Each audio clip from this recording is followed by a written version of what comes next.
আসসালামু আলাইকুম। শিমুস ডাইভার্সিটি পেজে আপনাদেরকে স্বাগতম। আজকে নিয়ে এসেছি কিভাবে তালশাঁস দিয়ে মিল্কশেক তৈরি করতে হয়। মিল্কশেক তৈরি করার জন্য আমি প্রথমেই 4টি তালশাঁস নিয়েছি। এরপরে এগুলো আমি ছিলে নেব। এবার এভাবে টুকরো টুকরো করে কাটছি। দেখুন, আমার তালশাঁসগুলো টুকরো টুকরো করে কেটে নেওয়া হয়ে গেছে। একদিকে আমি এই যে কিছু কম 1 গ্লাস দুধ নিয়েছি, অন্যদিকে নিয়েছি যেহেতু 2 গ্লাস আমি মিল্কশেক তৈরি করব, এই কারণে 4 চা চামচ চিনি নিয়েছি, আর সাথে 1 চিমটি লবণ এবং সেই সাথে গুঁড়ো দুধ, ঠান্ডা পানি এবং আমি বরফ কুচি মেশাবো।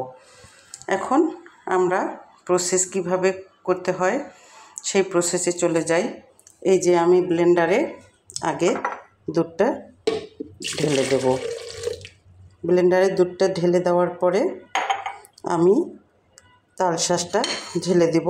অল্প একটু ডেকোরেশন করার জন্য আমি রেখে দিচ্ছি, বাকি তালশাঁসটা আমি দিয়ে দিচ্ছি। বাকি তালশাঁসটা দেওয়া হয়ে গেলে এরপরে আমি দিয়ে দিচ্ছি চিনি। তারপরে আমি যেহেতু মিল্কশেক তৈরি করব, যার কারণে আমি 2 গ্লাসের জন্য দিব 3 চা চামচ পাউডার দুধ। আমি 3 চা চামচ পাউডার দুধ মিশিয়ে নিলাম। এরপরে আমি 1 গ্লাস পানি ঢেলে দেব। 1 গ্লাস পানি ঢেলে দেওয়ার পরে আমি কিছুটা বরফ কুচি ঢেলে দেব।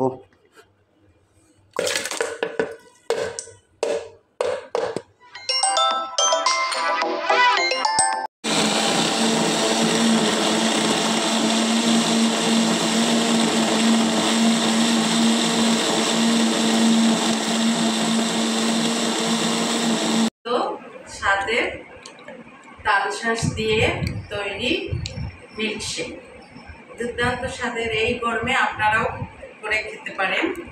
আমি ডেকোরেশনের জন্য একটু তাল টুকরো টুকরো করে রেখে দিয়েছিলাম। এটা এইভাবে ডেকোরেশন করে আপনারা নিতে পারেন। এর উপরে বরফ কুচি দিয়ে পরিবেশন করবেন। যেহেতু এখন রাত, আমি আর বরফ দিচ্ছি না। এই যে তৈরি হয়ে গেল আমার দুর্দান্ত স্বাদের তালশাঁসের মিল্কশেক।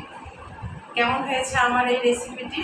আপনাদের ভালো লেগে থাকলে অবশ্যই লাইক, কমেন্ট এবং শেয়ার দিয়ে পাশে থাকবেন। আল্লাহ হাফেজ। ভালো আছে?